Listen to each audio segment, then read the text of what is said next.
नमस्कार दोस्तों, राधे राधे, जय श्री कृष्ण। स्त्री के ऐसे सिंदूर लगाने से पति का भाग्य चमक जाता है। दोस्तों, सिंदूर औरतों के सुहाग का प्रतीक होने के साथ उनके श्रृंगार में भी सबसे ज़्यादा महत्वपूर्ण होता है।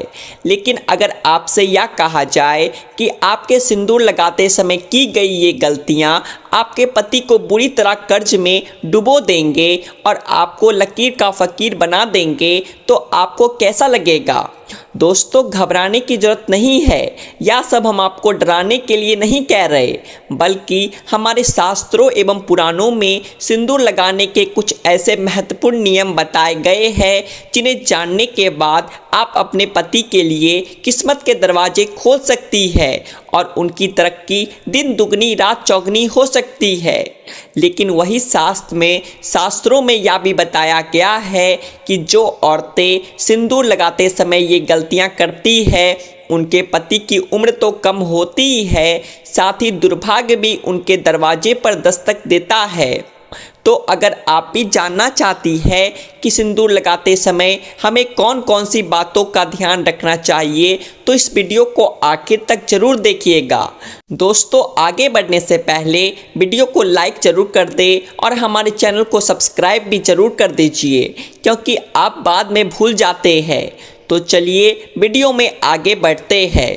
दोस्तों, एक शादीशुदा स्त्री की पहचान उसका सिंदूर ही होता है और हिंदू धर्म में कहा जाता है कि औरत जितनी लंबी अपनी मांग भरती है, उसके पति की उतनी ही लंबी होती है उम्र।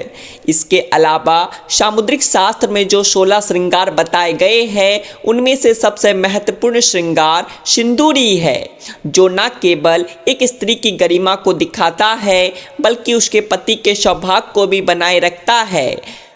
लेकिन आधुनिकता के चलते औरतों ने मॉडर्न बनने की शौक में इस परंपरा को एक तरफ उठाकर रख दिया है।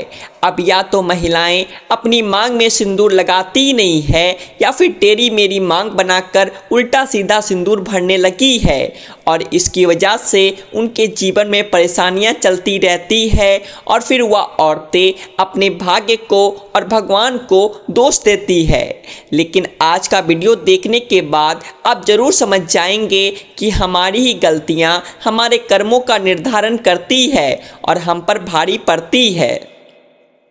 सबसे पहली बात, पुराणों में बताया गया है कि जो औरतें सिर धोने के तुरंत बाद सिंदूर लगा लेती है या फिर गीले बालों में सिंदूर लगाती है, तो ऐसे में उनके पति कर्ज में डूबने लगते हैं और उनके काम धंधे भी ठप होने लगते हैं। साथ ही आपको ये भी बता दें कि शास्त्रों के अनुसार गीले बालों में सिंदूर भरने से इसका प्रभाव महिला के मन पर पड़ सकता है और उनके मन में बुरे बुरे विचार आ सकते हैं, और ऐसा करने से पति पत्नी के रिश्ते में लड़ाई झगड़ा और परिवार में क्लेश हो सकता है। औरतों को हमेशा अपने बाल धोने के बाद सुखाने चाहिए और उसके बाद ही अपनी मांग भरनी चाहिए। दूसरी बात, दोस्तों, शास्त्रों में यह भी बताया गया है कि फैशन में महिलाएं अलग अलग बनावट के कपड़े पहनने लगी है। उसी तरह सिंदूर को भी अपने सहूलियत के हिसाब से तेरी मेरी मांग करके लगाने लगी है, जो कि बिल्कुल अनुचित है। सिंदूर लगाते समय महिलाओं को यह ध्यान में रखना चाहिए कि सिंदूर हमेशा नाक की सीध में ही लगाया जाता है। जो औरतें तेरी मेरी मांग निकालकर सिंदूर लगाती है, ऐसी औरतों के पति की सफलता में कई रुकावटें आती है और उनके कोई भी कार्य सफल नहीं हो पाते।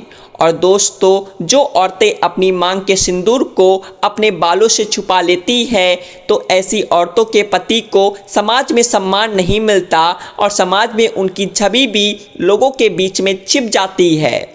लोग या तो उन्हें पहचानते नहीं है या फिर उनकी एक गलत छवि लोगों की नज़रों में बनी रहती है।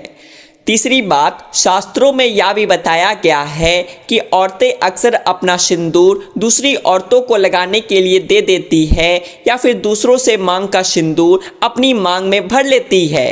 अगर आप भी उन्हीं औरतों में से हैं जो अपना सिंदूर किसी दूसरी औरत को लगाने के लिए देती है, या फिर किसी और का सिंदूर अपनी मांग में लगा लेती है, या किसी और की बिंदी लगा लेती है, तो आपके पति का सौभाग्य आप खुद ही दुर्भाग्य में बदल रही है। कभी भी किसी और की बिंदिया या सिंदूर मांग कर लगाने से हमारे पति के जीवन में भी वही दुख और तकलीफ आने लगती है जो उस स्त्री के जीवन में होते हैं। और अगर आप अपनी बिंदी और सिंदूर किसी और को लगाने के लिए देती है तो इससे आप अपना सौभाग्य उस स्त्री को खुद ब खुद दे देती है। तो इसलिए आप अपने किसी भी चीज़ को दूसरों को दे सकती है या दूसरों से मांग कर कुछ भी इस्तेमाल कर सकती है, लेकिन अपनी बिंदी और सिंदूर को किसी को देने और किसी से देने से पहले 1000 बार जरूर सोचिएगा। चौथी बात, दोस्तों, पुराणों एवं शास्त्रों में यह बताया गया है कि सिंदूर लगाते समय हमें किन बातों का ध्यान रखना चाहिए। शास्त्रों के अनुसार औरतों को हमेशा नाक की सीध में लंबा सिंदूर लगाना चाहिए। माना जाता है कि औरत अपनी मांग जितनी लंबी भरती है उसके पति की आयु भी उतनी लंबी होती है और उसकी तरक्की के रास्ते भी खुलते चले जाते हैं। नंबर 5, अगर आप एक कामकाजी महिला है और हर रोज़ सिंदूर लगाना आपके लिए मुमकिन नहीं है तो आप यह ध्यान रखें कि 30 त्यौहार के मौके पर सिंदूर जरूर लगाएं और हो सके तो जब भी आप किसी मंदिर या फिर पवित्र स्थान पर जाए तो वहाँ का सिंदूर लेकर अपनी मांग में ज़रूर भरें। और जिन स्त्रियों की नई नई शादी हुई है वे अपनी शादी का सिंदूर संभाल कर रखें और उसी सिंदूर में और सिंदूर मिलाकर लगाते रहे और कम से कम 40 दिनों तक यह सिंदूर जरूर लगाकर रखें। नंबर 6, शास्त्रों में यह भी कहा गया है कि 30 त्योहारों के मौके पर करवा चौथ पर अपने पति से सिंदूर लगवाना भी आपके सौभाग्य को बढ़ा सकता है। 7वीं बात, महिलाओं को यह ध्यान रखना चाहिए कि सिंदूर लगाते समय अगर सिंदूर उनकी नाक पर गिर जाता है तो उनके पति की आयु बढ़ जाती है। वहीं अगर सिंदूर गलती से ज़मीन पर गिर जाता है तो इससे महिलाओं के जीवन में ज़रूर कोई ना कोई संकट आने वाला होता है।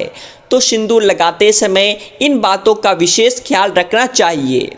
और 8वीं बात, हमारे हिंदू धर्म में एक कथा प्रचलित है कि वनवास के बाद जब एक बार सीता माता अपनी मांग को सिंदूर से भर रही थी तब हनुमान जी सीता माता के पास जाकर पूछते हैं कि माता आप यह क्या कर रही है। तब सीता माता ने हनुमान जी को बताया कि वह श्री राम की लंबी आयु के लिए अपनी मांग में सिंदूर भर रही है, इससे श्री राम प्रसन्न होते हैं। तब हनुमान जी ने सोचा कि अगर इतना सा सिंदूर लगाने से उनके प्रभु की आयु बढ़ सकती है तो क्यों ना वह अपने पूरे शरीर पर सिंदूर लगा ले, और तभी से हनुमान जी पर सिंदूर चढ़ाने की प्रथा बन गई। तो देखा आपने, अगर सिंदूर में इतनी शक्ति है कि वह भगवान की आयु बढ़ा सकता है तो इंसान की तो बात ही क्या है।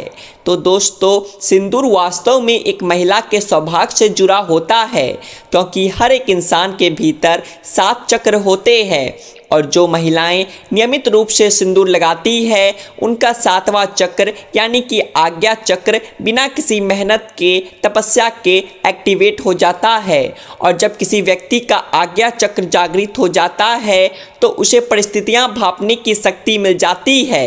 तभी तो महिलाओं को आगे होने वाली घटनाओं का अंदाज़ा बाकी लोगों से पहले हो जाता है। आपको बता दें कि बड़े बड़े तपस्वियों को अपने आज्ञा चक्र को जागृत करने के लिए गहन तपस्या करनी होती है।